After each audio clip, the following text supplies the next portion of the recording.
Great. All right. Good evening, everybody. What if America's decline isn't inevitable, but a turning point towards something great and we can change the world? Hope everybody's doing well. Welcome back to the Middle Ground Mike. We got a great guest with us today. His name's Evan Jaqua. Jaqua.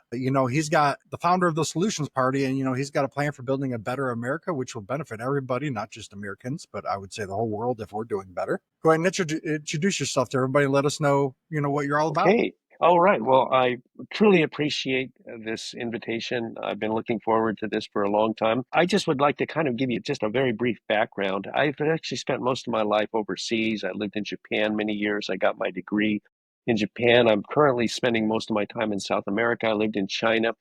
And one of the great things about that, besides learning about the different cultures and the different languages, is that I've been able to see the world from a lot of different points of views. I've had a lot of opportunities to talk about different ideas and the problems that people around the world and even throughout history have confronted. And what I have found in exchanging ideas is that there's a lot of commonality, not only in ideas to make things better, but in the problems that we're all facing. And so the website solutionsparty.org is sort of a summary of these ideas, broken into basically four categories: one about political and government reform, economic reform, ideas to address certain social problems, and then ideas for a better world. And the idea is not to impose these ideas, but it's just to start a discussion. I welcome everybody's feedback. Challenge me, and let's have a rigorous but civil, respectful conversation, and let's make things better. So I could go when into some of the basic ideas of the Solutions Party, but I don't want this to become a monologue. So I'm going to give you your chance to Yeah, oh yeah, to no. ask any questions. you know, uh, Part of I know a lot of people say per se like America's decline. Mhm. Sorry about that. It's okay. So when you kind of talk about America's decline, so like I see America's decline as more of like the dominant currency.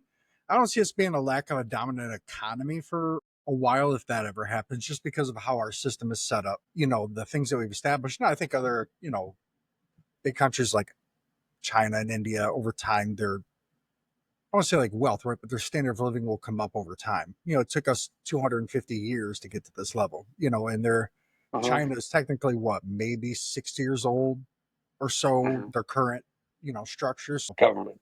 Yeah. And, so like, I guess that's kind of how I look at our decline to a point. Uh-huh. I know a lot of people are like, well, we need to go back on the gold standard. That'll help increase our standard of living.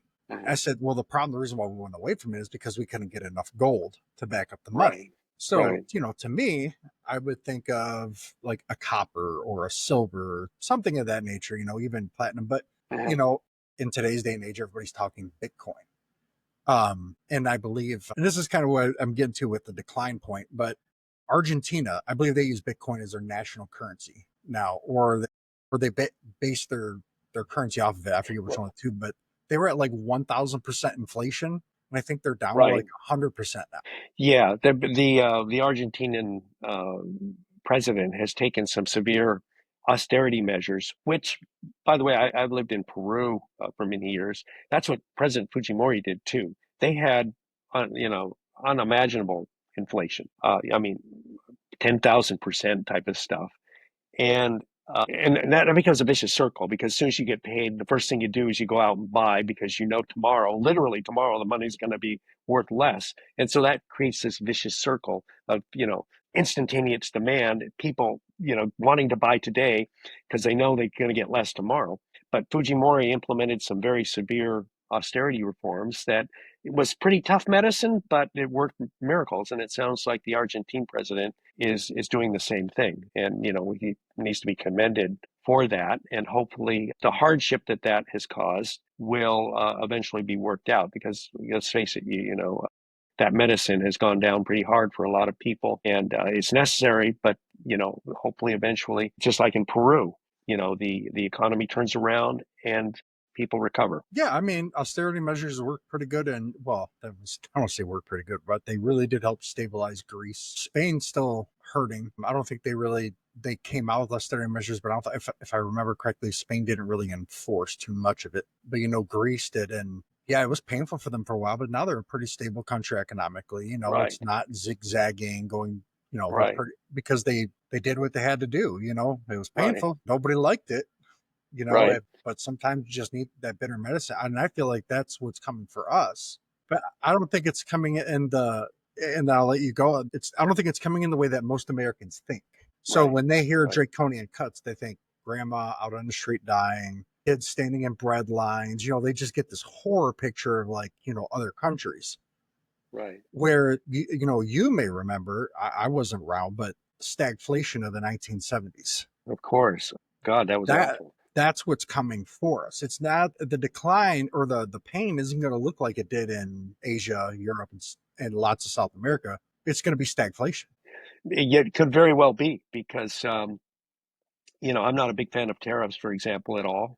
And this risks the possibility of not only causing inflation, but also causing job losses Yes. and which is the worst of all worlds, where you're losing jobs and your prices are going up. Because usually, obviously, conventional economics is when the economy goes into a recession and you have fewer jobs, have less Yes. demand, inflation should go down. But we had that terrible, awful situation that we had in the 70s, and we almost had it recently. Over the last after the pandemic, there was a lot of worry that we could go into that too. But I think though that the issue, the really fundamental issue is that as long as our politicians are putting their own careers and their own partisan interests first, that it's going to be very hard to really solve our problems.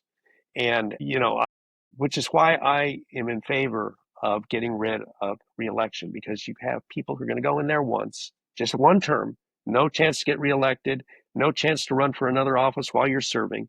And they can make the tough decisions based on facts, not based on, is that going to get me a primary, or is that going to cause our party to lose seats in Congress? Those should not be considerations. Think of what are the ideas, exchange the ideas, come up with the best ideas, and take action. It's as simple as that. There are no political considerations here. And how many times have you heard, for example, such and such politician is not up for reelection, so he can vote his conscience? And you're thinking, well, shouldn't they kind of always vote their conscience? Shouldn't they always do what they think is best instead of what they think is going to help them politically? And that's what I think the fundamental reform is that we need to take here. There are a whole bunch of different ideas for economic reform, and we should hear all those ideas, even though the wild ideas. Sometimes they're very bad ideas, inspiration for a good idea. But let's have a free flow of ideas, and let's have political considerations taken out of the picture. And I think that is the formula for really moving forward. Because as long as our politicians, like as I say, are putting their own political careers first, their own partisan interests first, and the interests of the special interests that help keep them in power first, things aren't going to dramatically improve. In fact, they will probably get progressively worse, especially as the tribalism in our country just gets ever more vicious. Our democracy is just not functioning, and people detect this. And this is why you hear people now even saying, no, I'm in favor of fascism. People literally saying that. I'm in favor of an autocracy. And I That mean, literally. from a lack of proper education in our country. Well, what people don't understand is that autocracies, or maybe they have always proven to be the most wretched form of government. Might sound like, oh, yeah, we're going to have this tough guy come in and kick butt and put everything. But the problem is that once they have the power, they're not going to relinquish it. And the more power you have, it always happens. You become more paranoid and you become more vicious. And, going down an autocratic route would be completely catastrophic for us. But why are we even talking about this? It's because people are frustrated with the fact our democracy isn't working. And why isn't it working? Because of our politicians. It really is that simple. It really comes down to just that. When it so kind of, you're talking about that always leads me to think a little bit about before I go on to the next part. Is that I forget which founding father it was, but they believe that every generation should revisit the Constitution. We should have a constitutional convention every generation or two Mm-hmm. generations, however you want to call it. And I feel like if we had something like a mechanism of some sort like that, right, in our Constitution, would we be in the spot we're in now? Because I feel like at that point, it would force our government to, a lot of the public pressures and the things that you and I feel would be impacted a lot faster. Well, yeah, see, the thing is that, yeah, the founding fathers made it purposely difficult to change the Constitution and now it's virtually impossible. But why is it impossible? It's because we have so much mindless tribalism and we have so much Yes. misinformation. See, I believe that if you give people, you talk to them straight, you give them the facts, the people have a common basis of facts to make decisions, you exchange the ideas and you vote on them, things can change. And even constitutional amendments can happen in a fairly good clip, which is important, I think, because situations change, the country changes. We got to have the ability to modify that document as needed, when circumstances change and we need to make certain changes. And that can happen, I believe. But what's the key? You've got to get the emotion. You've got to get the misinformation out of the way. Yes. What if our politics should be a competition of ideas based on facts? Instead of that, it's a game of emotion manipulation based on lies. I mean, that's what it really comes down to. All our elections are not about ideas and vision. They're about which candidate or which party does the best at stoking up the emotions with misinformation. And that's Right. not that's not how democracy should work. I'll repeat, a democracy should be a healthy competition of ideas. That's what we want. But we don't have that now. But we can make that happen. And the first step, number one, as I say, you get rid of reelection. Number two is you've got to have ramifications for lying. If Joe, if you're interviewing me for a job and you catch me lying during the interview, you have every right to kick me out of the interview. And that's how it should be. If we catch our candidates for office lying, they should be kicked out. I mean, lying to the electorate has to be considered a violation of the sacred trust of elected office. If you get an office because, like George Santos did, from just lying, you should be kicked out of that office. Yes. Just like if I were your employee and you caught me lying on the job, you'd have every right to fire me. And that's how it should be with our politicians. In fact, it should even be a higher bar. You'll be given a warning once or twice, but if you get caught continually lying, you'll be removed from office and penalized. And so I that's guess I guess what the difficulty for that would be is how do you enforce that, and who would be the one that sets the rules? Well, I mean, just like in the case of George Santos, it would be, the rest of the Congress, puts this person out. And, that's how it has to work. But the thing is that when somebody is running for office and they are, lying constantly about what they've done in their life or what their opponent stands for. I mean, when you watch political ads, I mean, aren't you kind of just sickened by just these stupid attack ads that just make Yeah, somebody look like, it just gets pointless because I'm like, well, I want to know what we're going to do to get better. It's like yeah, I tell people who work for me, I say I can find a crew person or a customer to tell me what's going wrong. What I need right, from managers are solutions.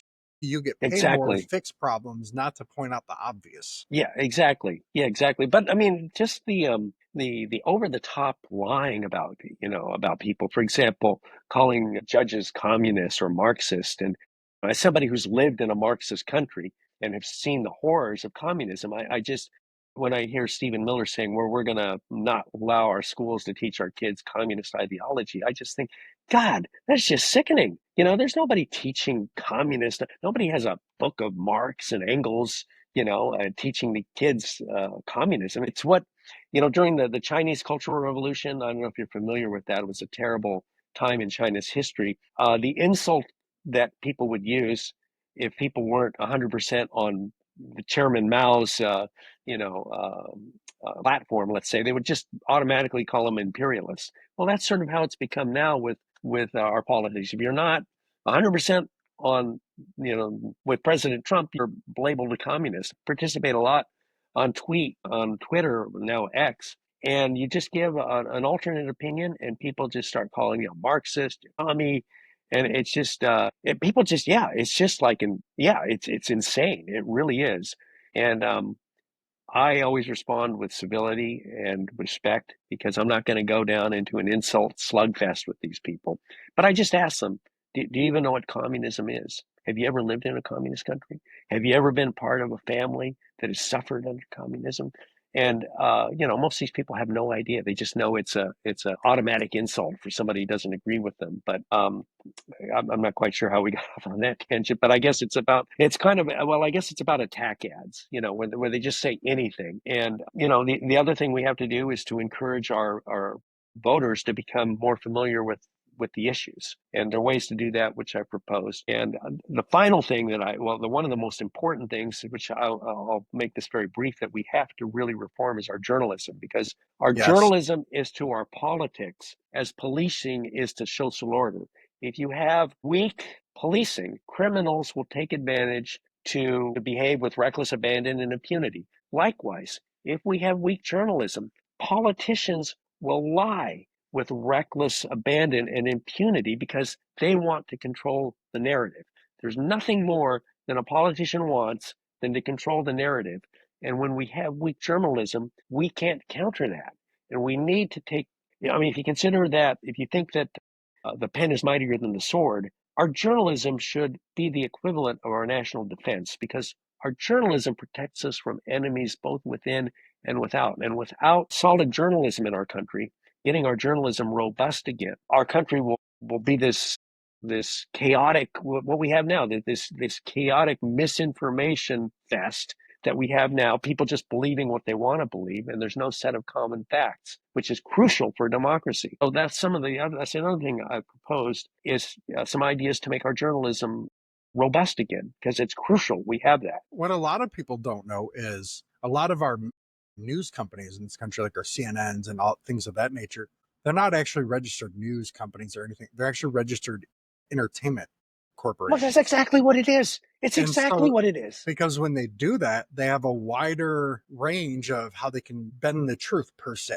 You know what I mean? Well, They yeah, can take the straw and somehow turn it into a nuclear weapon project. You know, and that's yeah. my I had a friend who worked in he did back end advertisement repair for one of the big media companies, like cable company, I should say. And he goes, the reason why they do things the way they do them is so that they can, obviously it draws more viewers, you know, and they can, like I said, they can stretch the truth on a lot of items, and they can just make it, they can twist it to, it's why you can go on, here's the best way, but you can go on CNN and read the same story one way, go to the CNN opinion page, and it'll have completely different facts on the same issue. Yeah.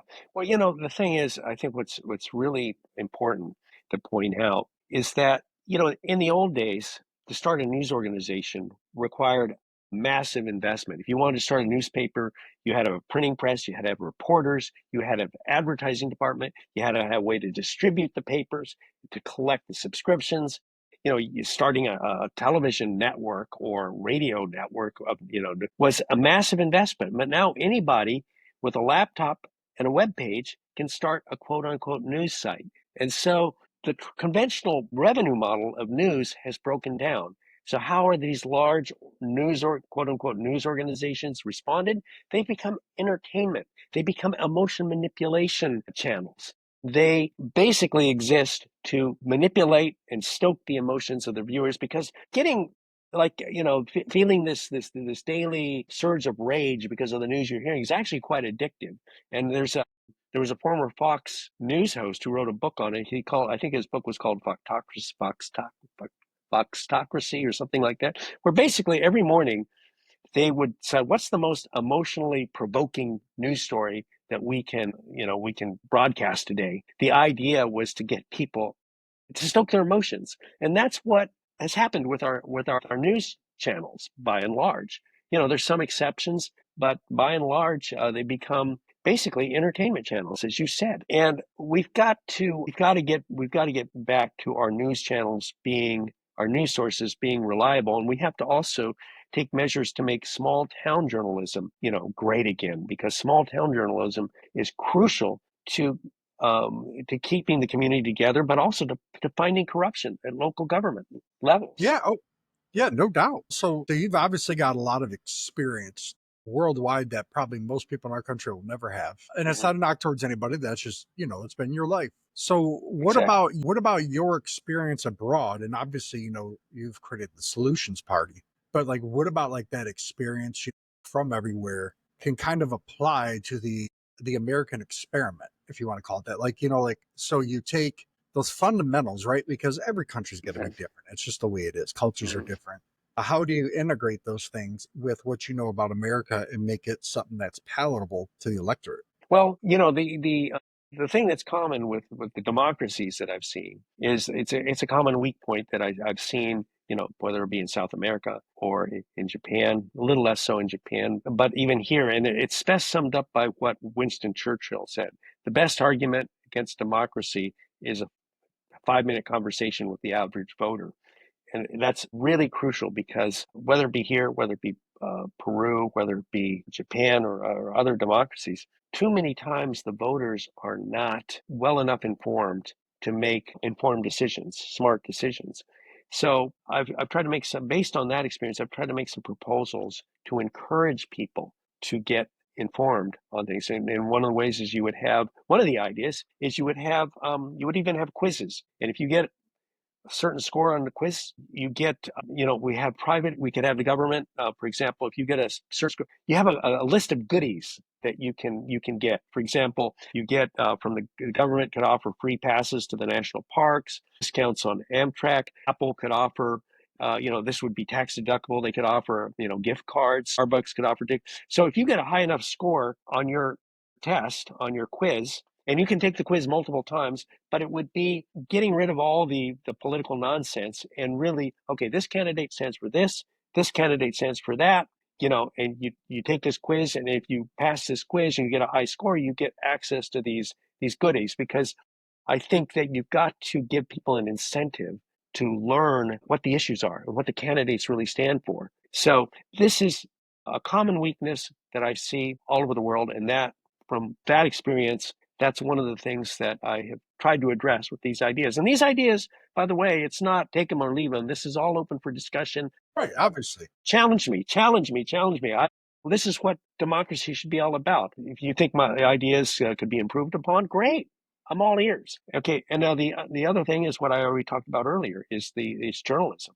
And journalism, has to be robust. It has to be reliable. It has to be something that people believe in. And so what I proposed is that just like we certify doctors, we certify lawyers, we certify database engineers, we certify truck drivers, we have to certify our journalists, and we have to certify our news organizations. You certify them, but you also give them a grade based on a number of parameters, like how neutral are their articles, how well written are their articles, how pertinent are their articles, a whole range of different things. And so you give them a grade. And if their grade falls below a certain level, because they're constantly biased or whatever, or they're poorly written or they're not pertinent, that they lose their certification. And the good news is if you're a certified journalist, you graduate from college with a journalism degree, you'll automatically be qualified for a stipend, which will come from a national press fund, which people can contribute to, the government can contribute to, corporations can contribute to, so that people can then study journalism again and do a journalism career and make a decent living without having, for example, the money coming directly from the government, because then you're going to be worried about writing an article critical of the government and having your funding lost, or being dependent on a certain billionaire contributing to you. And so it comes from this national person. And this is especially important now with all of the deep fake AIs. For example, AI stuff that can be generated. For example, if somebody makes a fake AI video of you, Joe, doing something really awful, breaking into a jewelry store or something, the question is going to be, okay, was that video posted on a certified news site, or was it posted on Joe Sixpack's World News website? Right. This is going to be incredibly important as AI becomes increasingly hard to detect. What's real, what's not. Did this person really actually say that? Did that person actually do that? And so if if this content is posted on a certified news site, you have much more confidence that they've done the research and have deemed it to be legitimate. But if it's not on a certified news site, then you can pretty much write it off as just being a fake.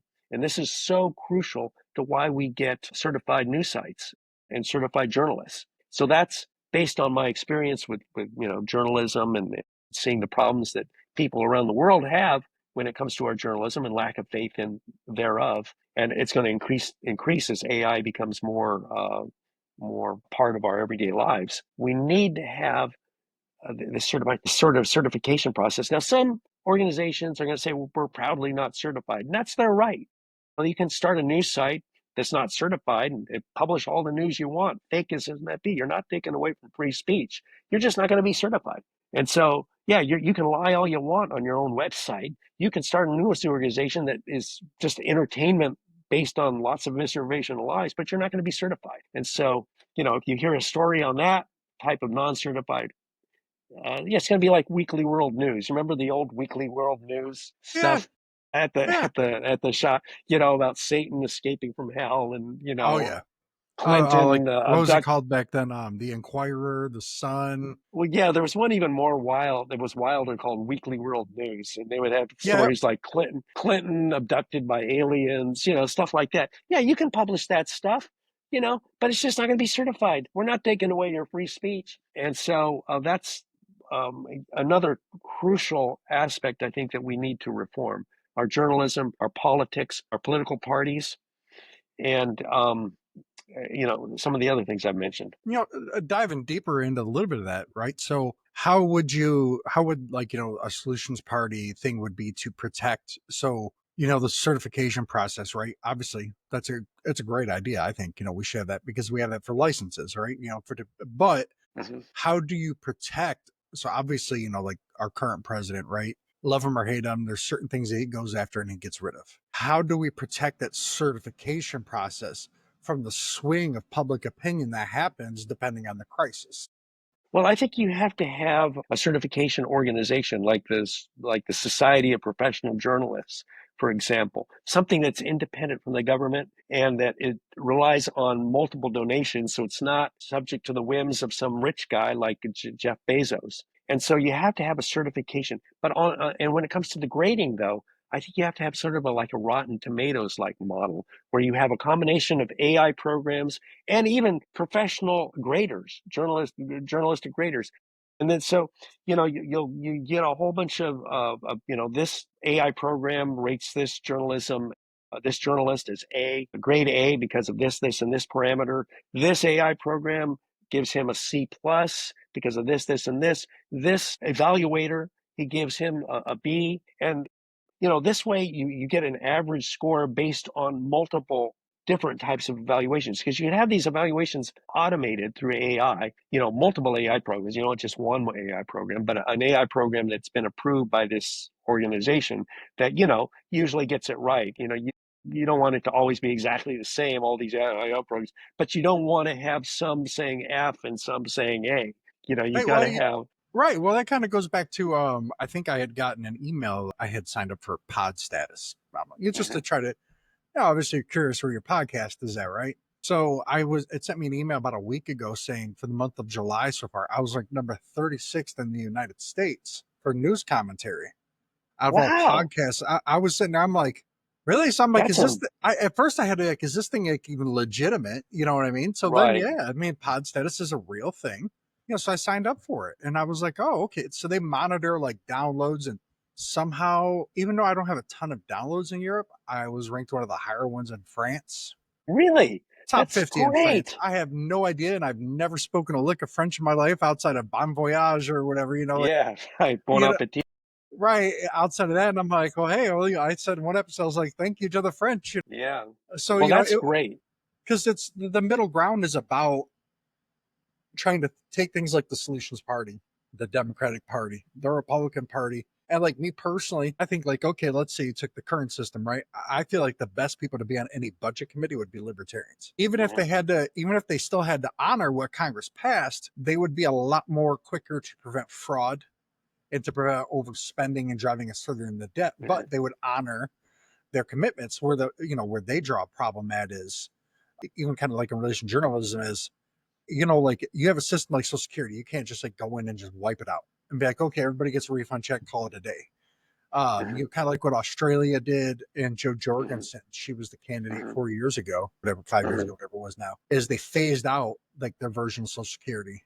A lot of it went towards like a private thing, and you had the option if you were over a certain age to stay with the current system. mhm. Then if you were young, you automatically go into the new system. They kind of did it based on an age range. Right. And they're finding that people now that when they started that process back then that are retiring now are getting significantly higher retirement payments Mhm, than they would the other way around. So it's like, but the problem with our government is my dad told me this, and it's and it's still rolling through this day. The Social Security tax is just an income tax. That's all it is. It's of not an course. actual retirement tax. It's Right.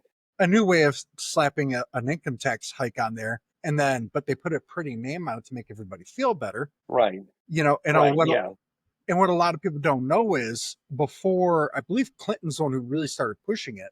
They did it before, but how he was able to get a surplus, I do that surplus because the Right. debt was Sure. still going up, is he redefined what was debt. So Right. the obligations to Social Security and Medicaid and things like that are no longer considered debt to our government.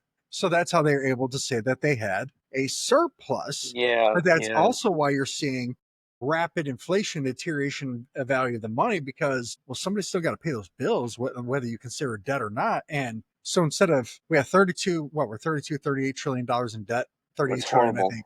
It's horrible. But Yeah. if you look at the liabilities and obligations we have, we're well over 100 trillion. When you, I if I can believe it. remember Yeah. correctly, if you got like if you all the population, you combined it all, and Hmm. uh, you know, and that's wild to me. Uh, Like, and that's where like kind of like certification for journalism coming in, right? Like, how come journalists don't talk about that? Because if the American public wanted to know, yeah.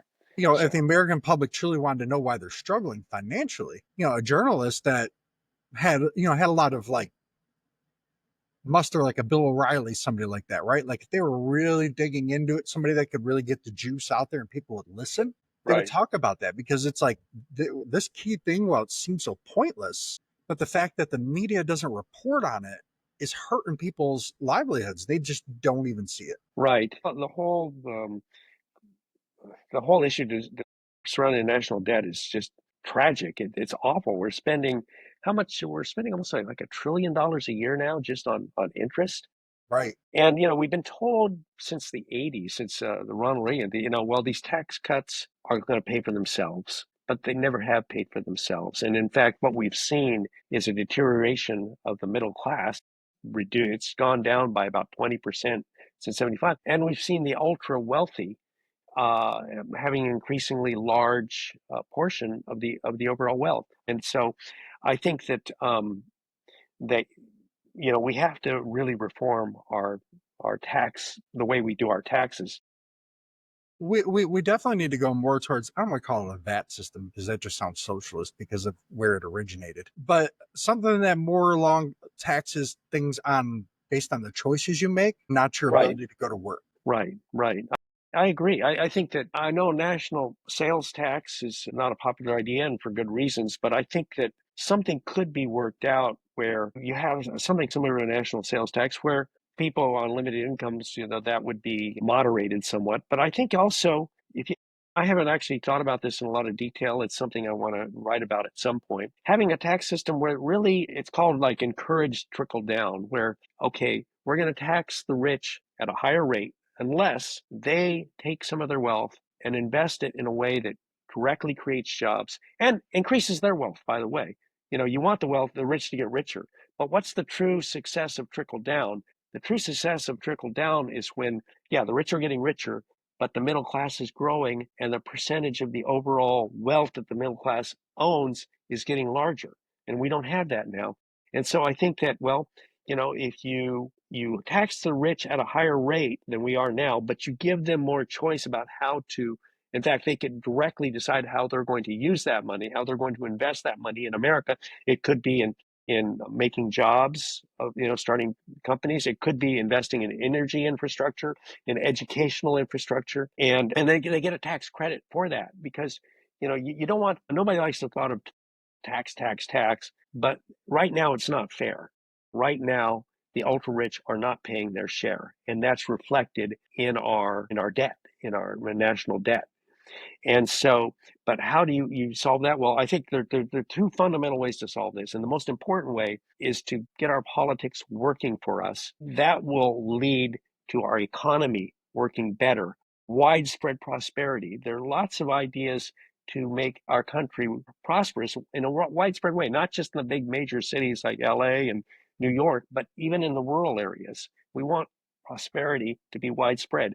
And once you get wider spread prosperity, you're going to get more tax revenue, and that will help bring down the deficit. But in parallel to that, you want to have a system where you are getting more, you're encouraging the rich to invest directly into things that benefit the middle class, like I say, energy infrastructure, transportation infrastructure, educational infrastructure, or even creating, venture startups, more venture startups, maybe riskier, but they still will create jobs at least temporarily. And who knows, some of these might actually lead to some great breakthroughs in technology or different types of new services. Yeah, no, and I mean that's a great thing. So we've talked a lot about, kind of like, obviously the journalism thing is because I think we both agree that impacts so much of, like, I mean, it really covers politics A to Z, really, when you Mhm. break it down, right? Because somebody's got to talk about it, and that's essentially journalism to a degree.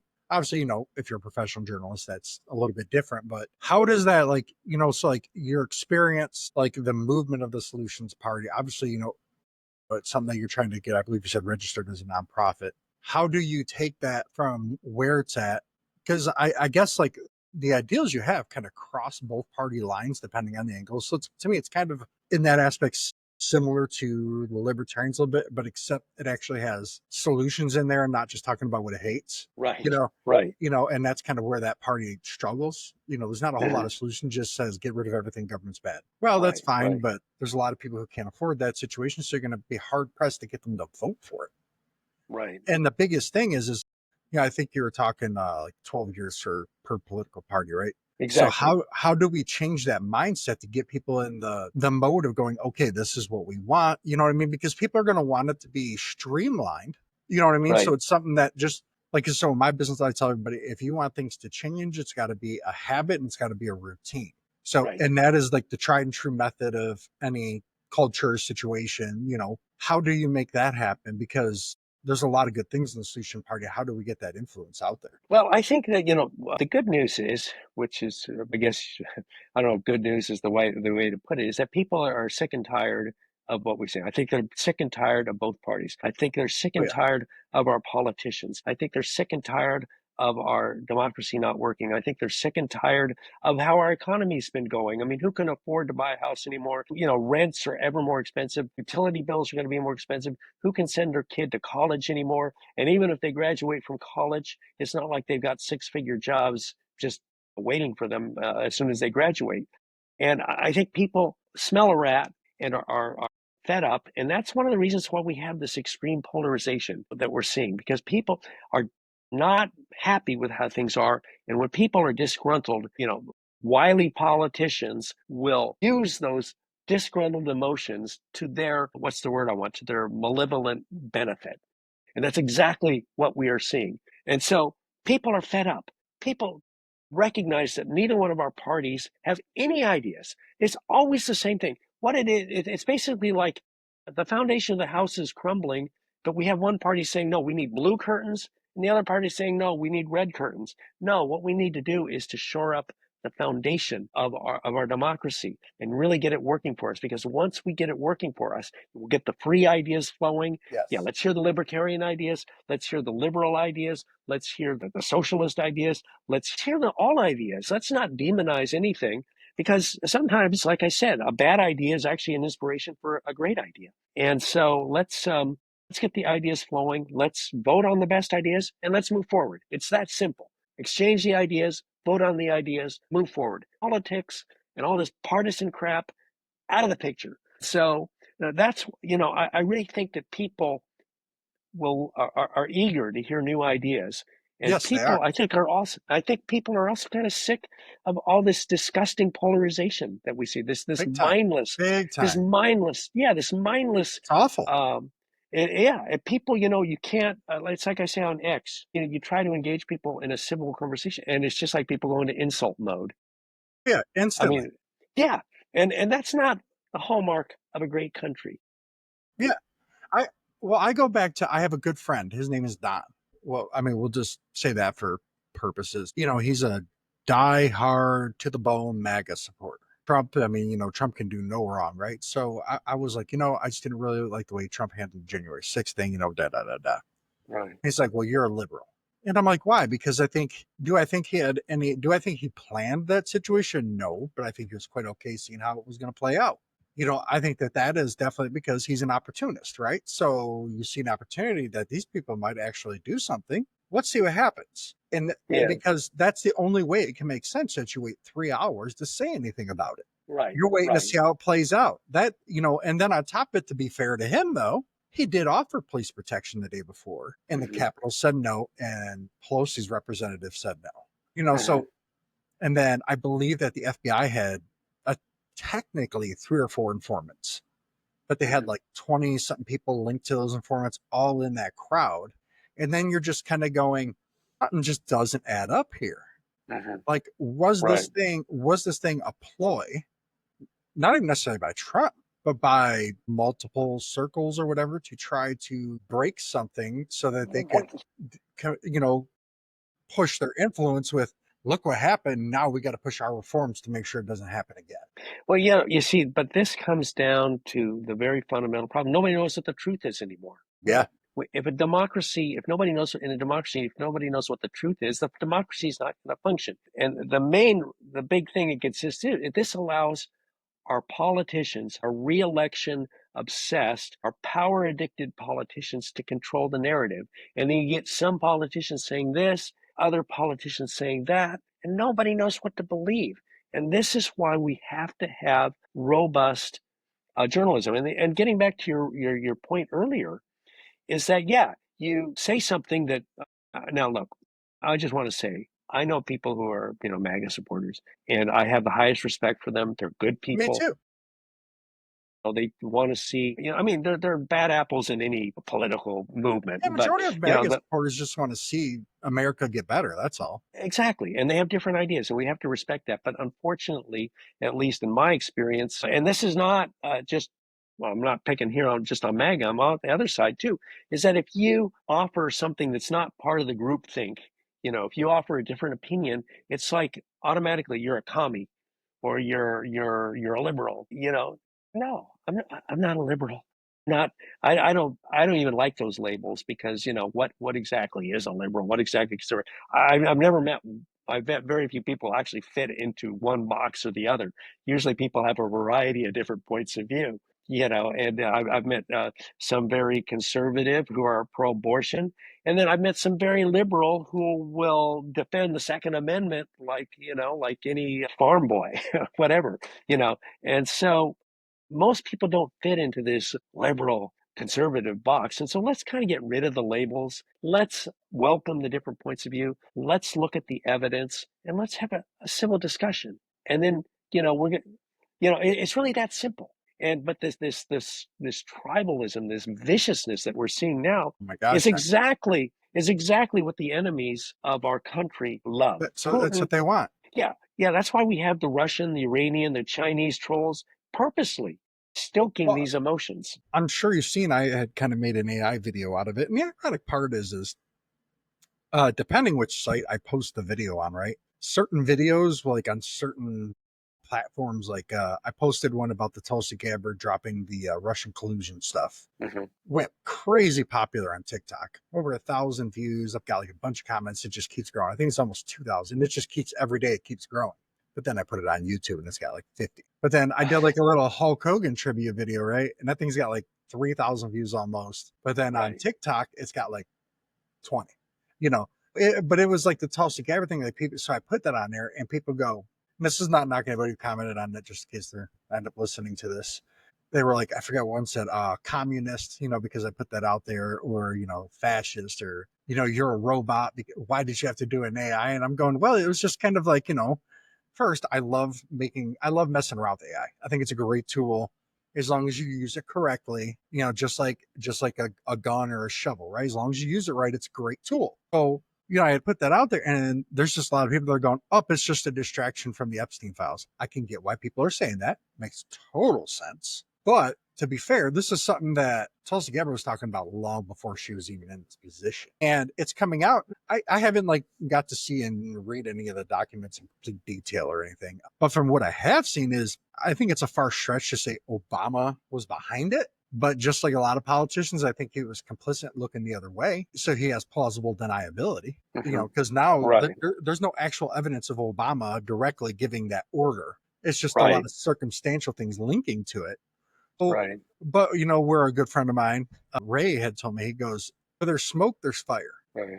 Right. So it just, Well, it's yeah. goofy to me. Well, the thing is also, sadly, if somebody wants to believe something, no matter how ridiculous, they're going to believe it.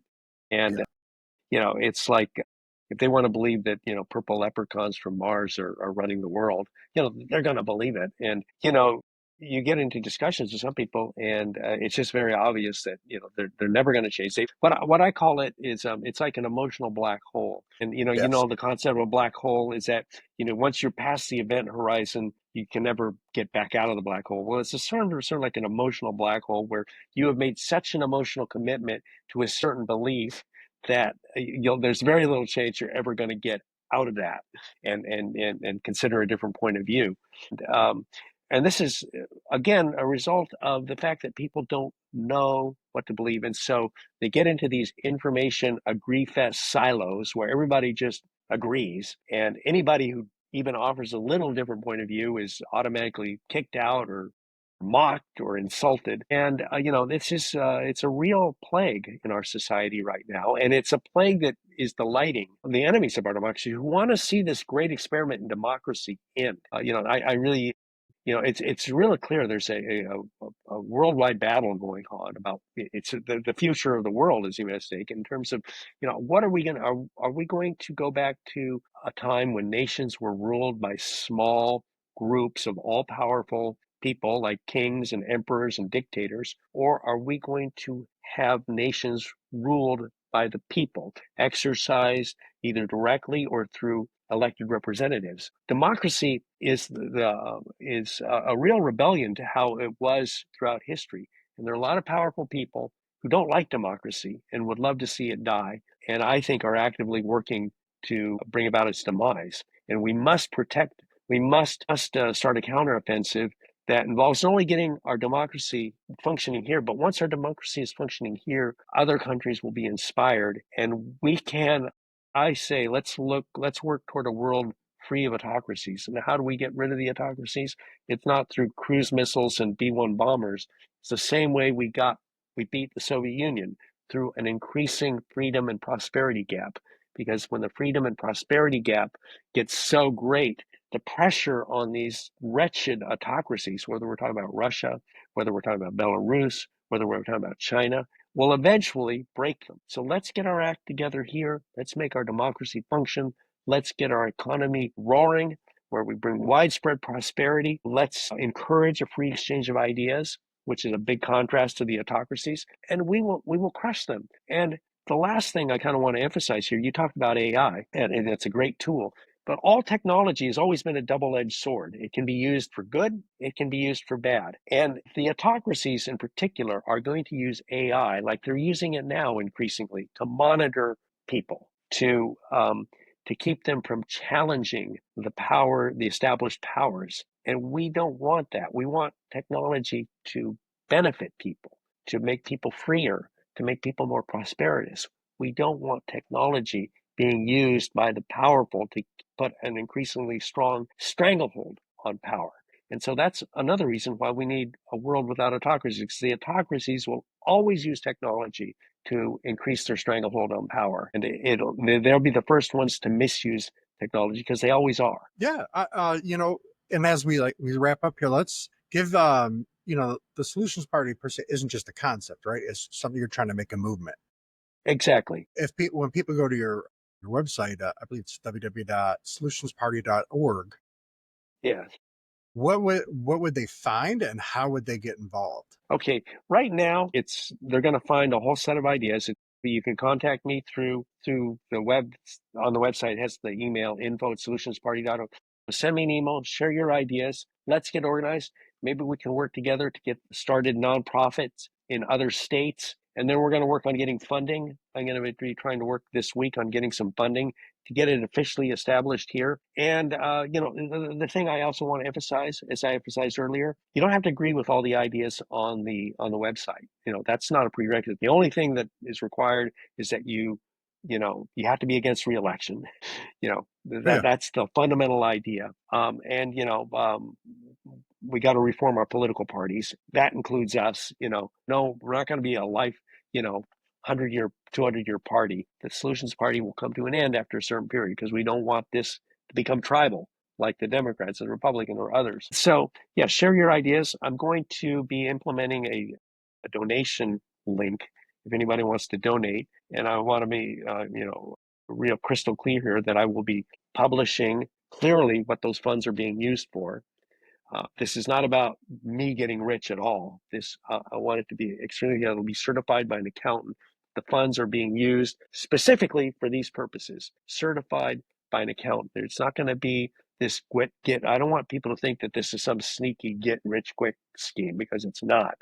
But we do need money to make things happen. It's just a fact of life. But I don't want ever to, for me, the most important thing in life is a person's trust. Because once you lose a person's trust, you never really get it back. Money comes and goes. But there's one thing I want to make clear is that I would never betray the trust of people who believe in these ideas. No, So that's that's that's yeah, that's what I'm working on now. Got to get some funding. Got to get organizations set up. And now everybody says, "Oh yeah, starting a new political party, that's just impossible." Well, I mean, if you just say, "Well, it's impossible, so we're not going to do it," then it is impossible. Maybe people say, "Yeah, you're just swimming up against upstream. There's just no way this is going to." I don't believe that. You've got to believe. You've got to move forward even when the odds are against you. And I think people are ready. I think the environment is ripe for some real ideas. Real ideas. I think we're so sick of these two corrupt, unproductive, dysfunctional I think everybody political is. parties who is just devoid of ideas, and people are frustrated, and rightfully so. Yeah, no, and I get that. Evan, I thank you for being here. This is definitely, we can go back and forth, and we can definitely get like an even more in depth I'd love that. interview. We could do that Yes, again. Yeah, I mean, just because there's just so much when you're talking about like a political party, just in general, especially an up and comer, right? And I'm all about getting different ideas out there. So one of the big things is it's like finding the middle ground, right? Like, let's find that's exactly. one of my big calls to action, if you want to call it that, is that's what it's about. Exactly. Exactly. A civil exchange of ideas. And let's find, the thing is, in a democracy, people have always disagreed. They're always going to disagree. What's the key point is how you handle those disagreements. And in the old days, how did we handle disagreements? Well, we sharpened the swords, we sharpened the spears, and we went at it, and the best band of brawlers won. We eventually figured out that wasn't the best way to move things forward. The best way to move things forward is let's have a civil exchange of ideas and let's vote on them. It's that simple. And let's move forward. That's going to involve compromise. It can't ever be my way or the highway. You're not going to always get what you want. But if your ideas are really right, if they are in some fundamental way really correct, you can be assured that through the democratic process, they will prevail. That's the important thing. So if you have confidence in your ideas, you shouldn't need to lie about them. Just like if you're a salesperson and you're confident of the product you have or the service you're offering, you don't have to lie about it. You can talk about it truthfully because the quality and the utility of the product stands on its own. And that's exactly with how it has to be with ideas. If you really believe in your ideas, you shouldn't have to lie about them. You shouldn't have to lie to people about them. You shouldn't have to misrepresent what other people are saying. And so, yes, a middle ground based on a healthy civil exchange of ideas based on facts. No, I agree. You know, I agree. Again, I think if your insights, and definitely your passion for challenging what is out there, because it's like I say when people say, "Oh, well, science says," I'm like, science may say one thing, but also let's remember the principles. One of the big principles of science, at least when I was growing up, it could have changed, is challenging everything that you see in front of you, no matter if it's been an established thing for a long time, because things change, our understandings of things change, right? Of course. So Yes, we have to, and I feel like everybody's afraid to challenge now because they're afraid of, I don't want to say offending, that's not the right word, but they're afraid of losing that person or losing that connection to someone, so they don't want to challenge them. And it's like we can challenge each other without being jerks. exactly. That's the exact thing. Let's not get into this agree fest stuff where we're just all telling each other how great we are and how our ideas are, because that's actually kind of in its own way very oppressive too. People get afraid, they get become a part of this group, and they don't want to deviate, and it just becomes this vicious circle of agreement. But let's break out of that. Let's Yes. encourage positive disagreement, positive exchange of ideas. Somebody's got a different idea, they've got a different point of view. Well, that's great. Let's hear it. Let's, let's respect it. Let's not go into insult mode and start calling people communist or fascist or whatever. Yeah, no, and I appreciate that, man. So wrap up here.